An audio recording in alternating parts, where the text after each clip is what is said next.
مت جرأت و ہمت کا ہے اظہار، سیدھی بات روایات صحافت کا علم بردار، سیدھی بات۔ ناظرین گرامی السلام علیکم ورحمۃ اللہ وبرکاتہ۔ سیدھی بات کے تازہ ترین پرائم ٹائم میں آپ لوگوں کا استقبال ہے۔ ناظرین گرامی، میں انصار عزیز ندوی اس وقت آپ لوگوں کے سامنے کچھ اہم ترین خبریں، کچھ وائرل ویڈیوز اور کچھ تنقیدی تجزیے لے کر کے حاضر ہوا۔ ناظرین گرامی، یو پی کے سیاست کی دنگل کی بات ہوگی تو وہیں پر دہلی میں اجتماعی عصمت دری معاملے میں کئی خواتین سمیت کئی لوگوں کی گرفتاری کی خبریں آ رہی ہیں۔ تو ناظرین گرامی، عراق میں بغداد انٹرنیشنل ایئرپورٹ پر میزائل حملہ ہوا ہے تو صدر ایردوغان نے گلخانی مسجد کا افتتاح کرنے کی خبریں آ رہی ہیں۔ روس پر حملہ کیا گیا تو ہم بھی جنگ میں کود پڑیں گے، بیلاروس کا خبر آ رہی ہے۔ تو وہیں پر اگر جنگ کا انحصار روس پر ہے تو جنگ نہیں ہوگی، یہ لاوروف کا بیان ہے۔ اور سیاست کا کمال، کانگریس کا لیفٹ سے گٹھ بندھن، سی ایم ابراہیم نے کیوں کانگریس چھوڑا، اور بھی بہت ساری چیزیں ناظرین گرامی جو آپ لوگوں کے سامنے رکھنی ہے۔ اس سے پہلے آپ لوگوں سے درخواست ہے کہ جن احباب نے ہمارے چینل کو سبسکرائب نہیں کیا ہے کر لیں، ہماری ان ویڈیوز کو دوسروں تک پہنچانے میں ہماری مدد کریں، لنک کو شیئر کریں۔ ادارے کی مضبوطی ناظرین گرامی آپ لوگوں کی مضبوطی ہے، جانتے ہیں کہ آپ کو کرنا کیا ہے، ساری تفصیلات نیچے دی جا رہی ہے۔ آئیے چلتے ہیں خبروں کی جانب۔ ناظرین گرامی، کانگریس کے ایک اہم ترین لیڈر مانے جانے والے اور کرناٹک میں جن کو بہت زیادہ دیکھا جاتا ہے، ان کی تنقیدی تجزیوں کی وجہ سے ویورز کی تعداد لاکھوں میں ہوتی ہے، اس لیڈر کے کانگریس کو چھوڑنے کے بعد محسوس کیا جا رہا ہے کہ کانگریس کرناٹک میں کمزور ہوتی جا رہی، اور بالخصوص اقلیتوں کے لیڈر کانگریس کا دامن چھوڑنے پر مجبور ہو رہے ہیں۔ اب اس کی وجوہات کیا ہیں وہ خود لیڈران جانیں، لیکن یہ سیاست ہے، یہاں سب کچھ ممکن ہے۔ جی ہاں ناظرین گرامی، سابق مرکزی وزیر اور کانگریس کے سینئر لیڈر سی ایم ابراہیم نے کانگریس کو الوداع کہہ دیا۔ ابراہیم کرناٹک قانون ساز کونسل میں اپوزیشن لیڈر نہ بنائے جانے پر ناراض تھے۔ ابراہیم نے کہا کہ کانگریس نے انہیں نظر انداز کیا اور وہ جلد ہی اپنے حامیوں سے بات کرنے کے بعد اپنے اگلے سیاسی لاہی عمل کا اعلان بھی کریں گے۔ ابراہیم نے ANI کو بتایا کہ کانگریس خودکشی کر رہی ہے، پورے ملک کے لیڈر پارٹی چھوڑ رہے ہیں اور اب کرناٹک میں بھی ایسا ہونے لگا ہے۔ ابراہیم نے کہا کہ انہیں خوشی ہے کہ کانگریس صدر سونیا گاندھی نے انہیں اس بوجھ سے آزاد کر دیا ہے جو ان پر تھا، اور اب وہ اپنا فیصلہ خود لینے کے لیے آزاد ہے۔ ابراہیم جو کانگریس کے بڑے لیڈر تھے، انہوں نے کہا کہ پیسے کے بغیر لوگ اب کانگریس میں نہیں چل سکتے۔ ابراہیم نے یہ بھی کہا کہ ایک وقت تھا جب یہ پارٹی اندرا گاندھی اور نہرو کے زمانے میں سوشلسٹ تھی، لیکن اب نہیں۔ انہوں نے کہا کہ جو تمل ناڈو، تلنگانہ اور آندھرا پردیش میں کانگریس کے ساتھ ہوا وہ کرناٹک میں بھی ہوگا۔ کانگریس نے BK ہری پرساد کو کرناٹک قانون ساز کونسل میں اپوزیشن لیڈر مقرر کیا ہے۔ SR پاٹل کی موت کے بعد یہ عہدہ پچھلے کچھ دنوں سے خالی پڑا تھا۔ ابراہیم نے کہا BK ہری پرساد ایک جونیئر لیڈر ہیں اور میں ان کے ماتحت کیسے کام کر سکتا ہوں۔ ابراہیم HD دیوے گوڑا کی حکومت میں ہوا بازی کے وزیر تھے۔ انہوں نے کہا کہ جو لوگ کرناٹک کے اندر ان کی حمایت کرتے ہیں وہ کانگریس کو منہ توڑ جواب دیں گے۔ ابراہیم JDS یا TMC کے ساتھ جائیں گے یا کسی سیاسی پارٹی کے ساتھ جائیں گے، اس بارے میں ابھی تک صورتحال واضح نہیں ہے۔ JDS لیڈر کمار سوامی نے کچھ دن پہلے ابراہیم کو پارٹی میں واپس آنے کی دعوت دی تھی۔ تو ناظرین گرامی، میں آپ کو بتاتے چلوں کہ جو ہے JDS سے پہلے پارٹی میں تھے اور وہاں سے کانگریس میں کود گئے تھے، اور پھر کانگریس کو چھوڑ کر کے اب کس پارٹی میں ابراہیم صاحب جائیں گے پتہ نہیں ہے، لیکن یہ حقیقت ہے کہ کانگریس میں اس وقت جو ہے سینئر لیڈران سے بڑھ کر کے انہی لوگوں کو اس وقت ترجیح دینے کی کوششیں ہو رہی ہیں جن کے پاس مال و دولت ہے، الیکشن کے موقع پر پیسے خرچ کرنے کا جن کے اندر دم خم ہے۔ بہرکیف ناظرین گرامی، کانگریس کی جہاں بہت ساری خامیاں ہیں وہیں پر ان خامیوں کے ساتھ ایک ایک خامی اب جڑتے جا رہی ہے۔ اس سے کانگریس کے مستقبل کے داؤ پر لگنے کی بات کہی جا سکتی ہے۔ ناظرین گرامی، ادھر بہوجن سماج پارٹی BSP نے جمعہ کے روز اتر پردیش اسمبلی انتخابات کے چوتھے مرحلے کے لیے اپنی 53 امیدواروں کی فہرست جاری کر دی ہے۔ پیلی بھیت، لکھنؤ، فتح پور، باندہ، رائے بریلی، اناؤ، ہردوئی، سیتاپور اور لکھیم پور کھیری اضلاع میں ہونے والے انتخابات کے لیے جاری کردہ فہرست میں سوشل انجینئرنگ کا بخوبی استعمال کیا گیا ہے۔ BSP نے اپنی تازہ فہرست میں 16 مسلمانوں کو، 5 خواتین کو اور 6 برہمنوں کو شامل کر لیا ہے، جبکہ درج فہرست ذاتوں، قبائل، پسماندہ طبقات کو خاطر خواہ نمائندگی دینے کی کوشش کی گئی ہے۔ اس سے قبل جمعرات کو پارٹی نے الگ الگ جاری کی گئی 2 فہرستوں میں 59 امیدواروں کے ناموں کا اعلان کیا تھا۔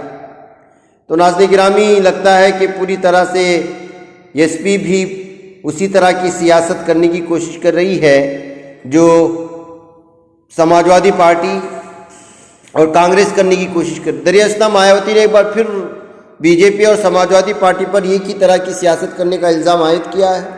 مایاوتی نے اپنے ٹویٹر ہینڈل سے لکھا، UP اسمبلی انتخابات میں جس طرح سے مذہب اور ذات کی سیاست حاوی ہے اور میڈیا میں بھی ایسی خبریں بھری پڑی رہتی ہیں، اس سے ایسا لگتا ہے کہ یہ سب سماجوادی پارٹی اور BJP کے اندرونی ملی بھگت سے ہو رہا ہے اور دونوں جماعتیں انتخابات کو ہندو مسلم اور ذاتیات کا نفرتی رنگ دینا چاہتی ہیں۔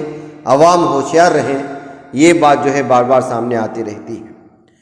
ناظرین گرامی، خبر آ رہی ہے کہ کیرالہ میں جن 6 طالبات کے گمشدگی کا ہاسٹل سے خبر آ رہی تھی وہ ان کا پتہ چل چکا ہے۔ جی ہاں، کیرالہ اور کرناٹک کے مختلف علاقوں میں ڈھونڈا جا رہا تھا ان بچیوں کو، اور بدھ کی شام یہاں کے ایک سرکاری ہاسٹل سے 6 طالبات اچانک غائب ہو چکی تھیں۔ اس بیچ بنگلور کے مڈیوالا ہوٹل میں سے جمعرات کو ایک لڑکی کو، ایک طالبہ کو پولیس نے وہاں پتہ لگا لیا، اور جمعرات کی رات میسور سے کے کلی کوٹے بس سے جا رہی ایک لڑکی کا پتہ لگا لیا، اور بدھ کے دوپہر میں ملپورم کے نیلمبور میں اسی طرح 4 دیگر لڑکیوں کو پولیس پتہ لگانے میں کامیاب ہوئی ہے۔ بتایا جا رہا ہے کہ جمعہ کی صبح کرناٹک سے ریل کے ذریعے سے پلکاڈ کو جا رہے تھے۔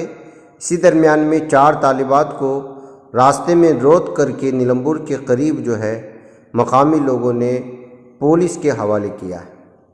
بہرکیف ناظرین گرامی، اس طرح سرکاری ہاسٹل سے اچانک 6 طالبات کی گمشدگی کے بعد یہ معاملہ الگ الگ طرح سے دیکھا جا رہا تھا اور اس سلسلے میں سوچنے کی کوششیں ہو رہی تھیں، لیکن اب طالبات کے پوری طرح سے ملنے کے بعد اب اس سلسلے میں تحقیقات کی جا رہی ہیں کہ طالبات کیوں گئی تھی، کسی طرح کی ان کو تکلیف ہوئی، کیا وجوہات تھیں، کہیں ان کو ذہنی جسمانی تکلیف تو نہیں دی گئی، وغیرہ وغیرہ۔ گرامی، وہیں پر دہلی پولیس نے راجدھانی کے شاہدرہ علاقے میں 20 سالہ خاتون کی جنسی استحصال کے معاملے میں 8 خواتین سمیت 9 لوگوں کو گرفتار کر لیا ہے۔ ان میں 2 نابالغ بھی شامل ہیں۔ ناظرین گرامی، کل ہم نے اس واردات کی، اس سانحے کی ہولناکی کو بیان کیا تھا کہ کس طرح سے خاتون کو نہ صرف جنسی استحصال کا نشانہ بنایا بلکہ اس کو گھمایا گیا، چپلوں کے ہار سے اس ظلم و تشدد اپنایا گیا۔ یہ واقعہ یوم جمہوریہ کے روز یعنی بدھ کو پیش آیا تھا، جب خاتون پر مبینہ طور پر خواتین سمیت لوگوں کے گروپ نے حملہ کیا، اسے قبضے میں لے کر اس کا چہرہ سیاہ کرنے کے ساتھ ہی بال کاٹے، کپڑے اتار دیے، شاہدرہ علاقے کی سڑکوں پر اس کو بے عزت کر کے گھمایا گیا۔ تب سے یہ خبر سرخیوں میں تھی اور دہلی کے بار بار شرمسار ہونے کو لے کر کے تنقید کی جا رہی تھی۔ الزام یہ بھی ہے کہ اسی علاقے کے گھر میں خاتون کے ساتھ اجتماعی عصمت دری بھی کی گئی تھی۔ پولیس ڈپٹی کمشنر شاہدرہ ضلع ساتھیا سندرم نے بتایا کہ اب تک 9 لوگوں کو گرفتار کیا گیا ہے، 2 نابالغوں کو پکڑا گیا ہے۔ DCP کے مطابق پکڑے گئے دونوں نابالغ متاثرہ کا جنسی استحصال کرنے میں شامل تھے۔ پولیس نے خاتون کے ساتھ اجتماعی عصمت دری، اغوا، غیر قانونی طور سے ارغمال بنانے، جسمانی حملے کے لیے IPC کی متعلقہ دفعات کے تحت FIR درج کی ہے۔ DCP نے کہا کہ متاثرہ کو ہر ممکن مدد فراہم کی گئی ہے، ہم نے معاملے کو بہت سنجیدگی سے لیا ہے۔ بہرکیف ناظرین گرامی، اس کی بقیہ تفصیلات جو ہے ہم نے آپ لوگوں کے سامنے رکھی ہیں۔ ملزم خواتین کی شناخت دہلی کی کستوربا نگر باشندہ شالو عرف مونگیری، راجی، پریرنا، کومل، ورشا، پریتی اور بیبی کی شکل میں کی گئی ہے۔ اور بتایا جا رہا ہے کہ یہ ذاتی دشمنی لگتا ہے اور جو ہے بدلے کی وجہ سے جو ہے اس خاتون کے ساتھ زیادتی کی گئی تھی۔ اب اس سلسلے میں لگاتار گرفتاریاں جاری ہیں۔ گرامی، اب یونیورسٹیوں اور کالجوں میں بھی گوشالہ قائم کی جانے لگی ہیں۔ اس سے آپ اندازہ لگا سکتے ہیں کہ تعلیم کس جانب کو جا رہی ہے بھارت میں۔ دہلی یونیورسٹی کے معروف ترین کالجوں میں سے ایک ہنسراج کالج میں گائے سنوردھن کیندر یا یوں کہہ لیں کہ گوشالہ قائم کی گئی ہے، جہاں گائے سے متعلق مختلف پہلوؤں پر تحقیق کی جائے گی۔ کالج کی پرنسپل کا ماننا ہے کہ اس سے طالب علموں کو خالص دودھ اور گھی بھی ملے گا اور کالج کیمپس میں ہر ماہ منعقد ہونے والے ہون میں بھی اس کا استعمال کیا جائے گا۔ انڈین ایکسپریس کی ایک رپورٹ کے مطابق سرکار کی کالج رینکنگ میں 14ویں نمبر کے ہنسراج کالج میں سوامی دیانند سرسوتی گو سنوردھن انوسندھان کیندر قائم کیا گیا ہے۔ فی الحال یہ مرکز گائے کے ساتھ شروع ہوا۔ کالج کے پرنسپل ڈاکٹر رما کے مطابق اگر تحقیق کے مفید اور منافع بخش نتائج سامنے آئے تو اسے مزید وسعت دی جائے گی۔ پرنسپل کے مطابق یہاں نہ صرف گائے کے مختلف پہلوؤں پر تحقیق کی جائے گی بلکہ طالب علموں کو خالص دودھ اور گھی بھی ملے گا اور کالج کیمپس میں منعقد ہونے والے ماہانہ ہون کے لیے بھی دودھ اور گھی دستیاب کرایا جائے گا۔ انہوں نے کہا کہ ہمارا کالج DAV ٹرسٹ کالج ہے جس کی بنیاد آریہ سماج ہے۔ اسی روایت کے مطابق ہم ہر مہینے کی پہلی تاریخ کو ہون کرتے ہیں جس میں تمام تدریسی و غیر تدریسی عملہ اور طلباء شرکت کر سکتے ہیں۔ بہرکیف ناظرین گرامی، آپ اندازہ لگا سکتے ہیں کہ اب تعلیم کو کہاں سے کس جانب جوڑنے کی کوششیں ہو رہی ہیں۔ اس طرح سے کالج میں گوشالہ کے قیام کو لے کر کے خبر سامنے آنے کے بعد مختلف قسم کے تبصرے اور تنقیدی تجزیے کیے جا رہے ہیں اس خبر کے حوالے سے۔ اب آئیے ہم کچھ عالمی خبروں پر تجزیہ کر لیتے ہیں، ان خبروں پر دیکھ لیتے ہیں کہ کیا ہو رہا ہے اس وقت عالمی سطح پر۔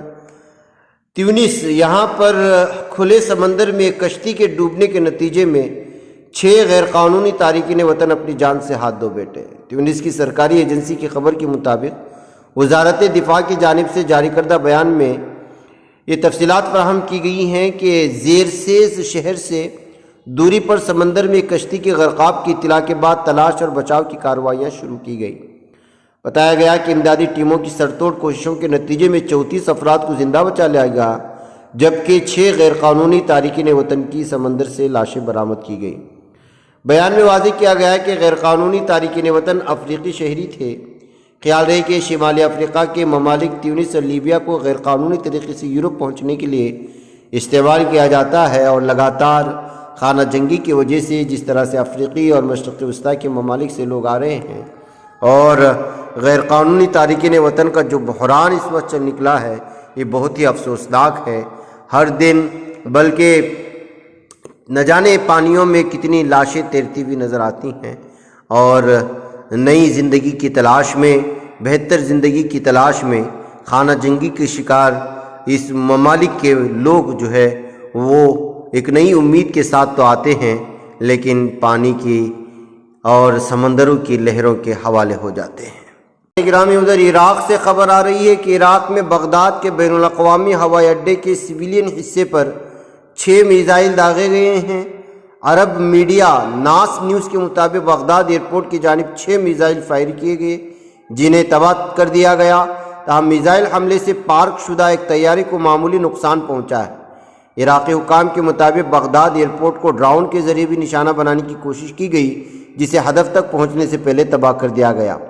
حملے میں کسی جانی نقصان کا فی الحال اطلاع نہیں، تو عراقی سرکاری اداروں نے اس حملے کے بارے میں تاحال کوئی بیان بھی جاری نہیں کیا گیا ہے۔ تو ناظرین گرامی، اس طرح سے بین الاقوامی ہوائی اڈے کی سویلین حصے پر 6 میزائل داغے جانے لیکن اس کے ناکام ہونے کے باوجود آپ اندازہ لگا سکتے ہیں کہ عراق میں اور بغداد میں اس وقت کس طرح سے جو ہے اس کو نشانے پر لینے کی کوششیں ہو رہی ہیں اور ہمیشہ سے جو ہے یہاں پر اس طرح کے حملوں کو داعش کو ذمہ دار ٹھہرایا گیا ہے۔ گرامی، ادھر صدر رجب طیب اردوغان نے دارالحکومت انقرہ میں ہیلتھ سائنس یونیورسٹی کے کیمپس میں منعقدہ گلحان مسجد کی افتتاحی تقریب میں شرکت کی تھی۔ تقریب میں اپنے خطاب میں اردوغان نے مسجد کی تعمیر میں تعاون کرنے والوں کو مبارکبادی پیش کی ہے۔ انہوں نے کہا کہ مسجد میں طلباء اور طالبات کے لیے خوبصورت مطالعے کے مقام کا ذکر کرتے ایردوغان نے گلہانے ملٹری میڈیکل اکیڈمی یا شاہکار کے انقرہ کے لوگوں کے لیے مفید ثابت ہونے کی تمنا کی ہے۔ صدر ایردوغان نے اپنے خطاب کے بعد مسجد کا افتتاح دعاؤں سے کیا۔ صدر ایردوغان نے جمعہ کی نماز نئی تعمیر شدہ گلہانے مسجد میں عطا کی۔ تو ناظرین گرامی، اس طرح سے دارالحکومت انقرہ میں ہیلتھ سائنس یونیورسٹی کے کیمپس میں گلہانے مسجد کی تعمیر کیے جانے پر جہاں پر یہاں کی حکومت کی سراہنا ہو رہی ہے، وہیں پر صدر ایردوغان کس طرح سے نوجوان نسل کو اور یہاں کی تعلیم کو دین سے جوڑنے کی کوششیں کر رہے ہیں، اور کس طرح سے دنیا اور دین کو ساتھ لے چلنے کی کوششیں ہو رہی ہیں حکومتوں کی جانب سے، اس بات کو لے کر کے یہ خبر سرخیوں میں آئی، اور ترکی زبان کے مختلف اخبارات نے مختلف انداز میں ان کے اس عمل کو سراہنے کی نگاہ سے دیکھتے ہوئے الگ انداز میں تبصرے کرنے کی کوشش کی ہے۔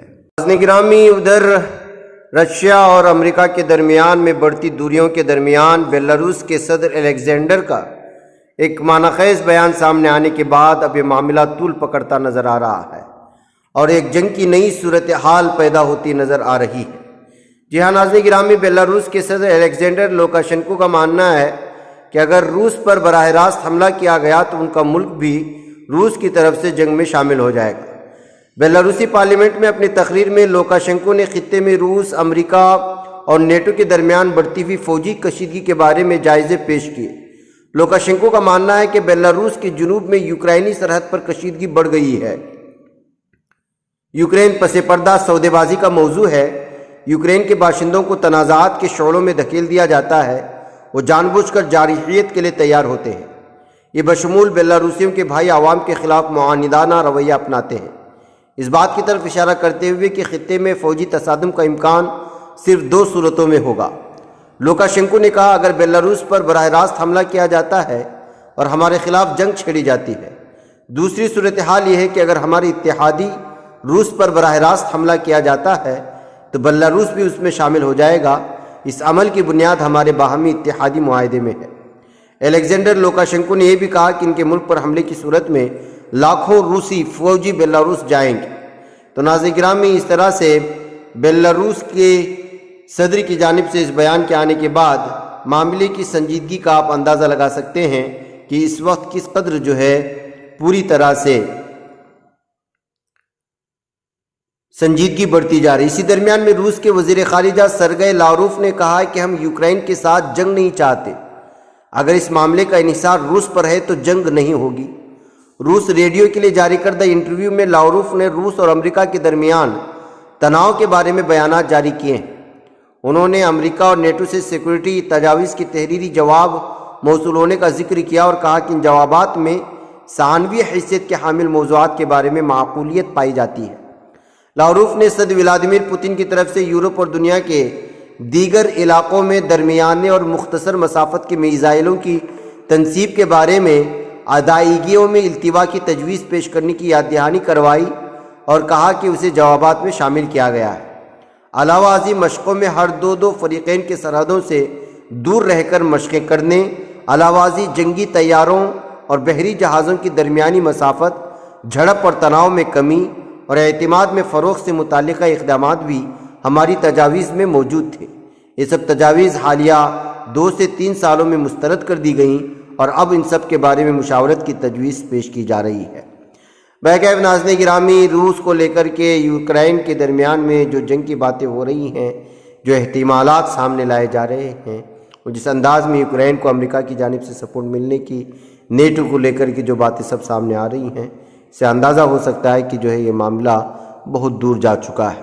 بہرکیف ناظرین گرامی، مجھے یہاں پر اجازت دیں، انشاءاللہ تعالیٰ پھر آپ لوگوں سے ملاقات ہوگی۔ السلام علیکم ورحمۃ اللہ وبرکاتہ۔ یہ بچ پاتا ہے کوئی صحافی کی نگاہوں سے، ملاتا ہے یہ لوگوں کو محبت کی پناہوں سے، کرم اور درد مندی کا ہے ایک سنسار، سیدھی بات بات عظیمت جرأت و ہمت کا ہے اظہار سیدھی بات عظیمت جرأت و ہمت کا ہے اظہار سیدھی بات یہ چینل حق نگر